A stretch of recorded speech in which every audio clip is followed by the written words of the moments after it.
La volonté que j'avais, que j'essaie de continuer à avoir, c'est de surprendre aussi, en montrant que Taïwan est surprenant, en fait, a quelque chose de différent à proposer.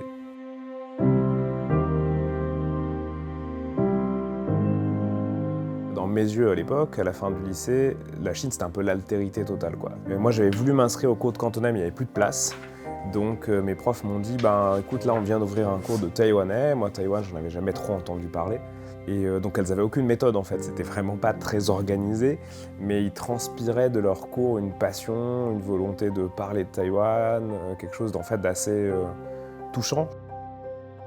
En troisième année de licence, au moment où on a eu l'opportunité de choisir pour partir à l'étranger, moi j'ai choisi Taïwan. Et donc c'était à l'époque à l'université de Tsinghua, où j'ai rencontré aussi mon épouse. Cette diversité, elle te saute dessus quand tu arrives à Taïwan, non seulement d'un point de vue de l'environnement, du paysage, et même en termes de langue, ou même d'expérience des êtres humains qui peuplent Taïwan. En fait, les expériences sont tellement diverses sur un tout petit bout de territoire que ça, c'est marquant. La littérature, c'est toujours quelque chose qui m'a passionné, en fait. Depuis que je suis gamin, je lis beaucoup, j'écris aussi. Et c'est en fait assez naturellement que je me suis porté vers la littérature taïwanaise. La vraie première traduction, on va dire, professionnelle que j'ai faite, c'était un roman d'Oumi, Shumenhangxian, les lignes de navigation du sommet, est sorti en 2007.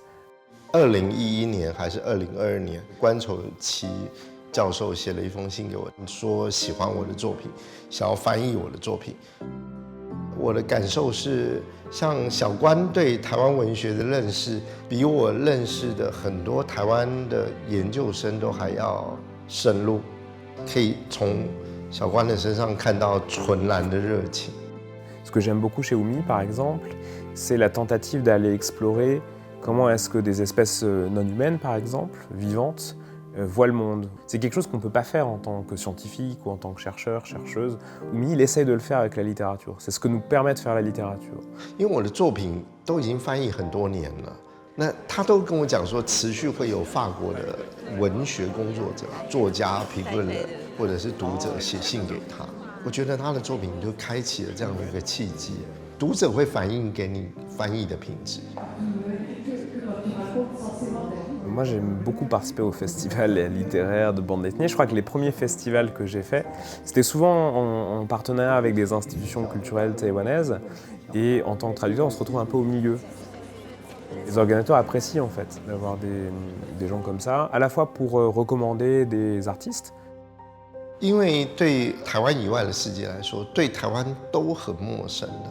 那么有一个可信赖的中介者，我觉得这很重要。Par un écrivain invité cette année sur le festival Oumi, qui vient de Taïwan. 那我觉得关守琪在欧洲的学术界试着建立他的学术声誉，所以他在介绍法国人台湾文学的内容的时候，我觉得是更有利的。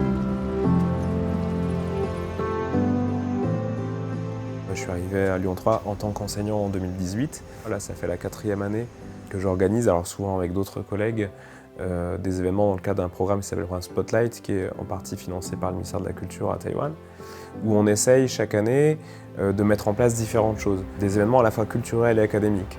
Donc ça va être des conférences, des journées d'études. J'avais aussi beaucoup envie de rendre à l'université, aux étudiantes et aux étudiants ce qui m'avait été donné, et notamment les cours de taïwanais. Tiens, c'était dur. Alors il faut savoir que Lyon 3, où j'enseigne, c'est déjà une sorte de centre un peu aussi des études taïwanaises en France. Alors je le dis en exagérant un peu volontairement, mais on est pas mal de collègues à travailler sur Taïwan, à parler de Taïwan dans nos cours. C'est le cas de Cora Doneri par exemple, travailler sur le cinéma taïwanais. Et puis on a aussi beaucoup d'étudiantes et d'étudiants qui partent à Taïwan faire leur séjour d'études. En fait, ça peut faire rencontrer des gens là-bas sur place, quoi. Là, je suis en M1 d'études chinoises. Et j'étais pas du tout intéressée par Taïwan au début, et puis c'est avec Monsieur Gaffric qui parle énormément de Taïwan que je me suis intéressée à Taïwan. Et puis aussi à cause du Covid, comme la Chine était fermée, moi je suis partie à Taïwan parce que c'était ce qui était ouvert. Je suis tombée amoureuse de Taïwan.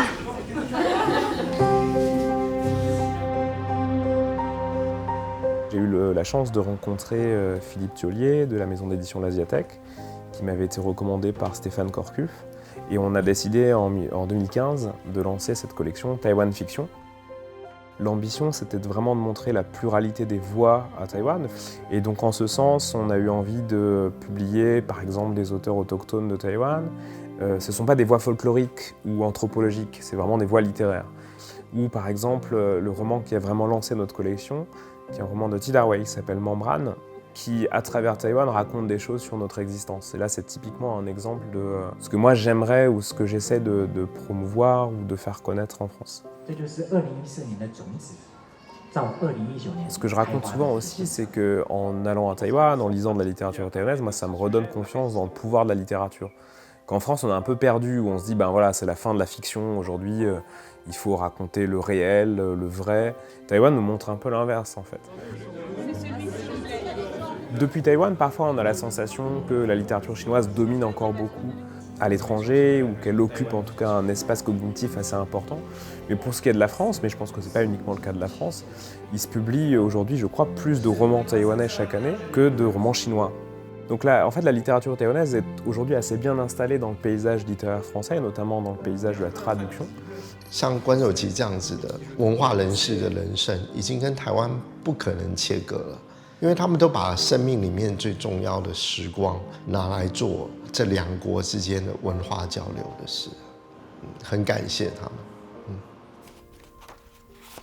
哇，厉害！这么快就翻译到了97页了。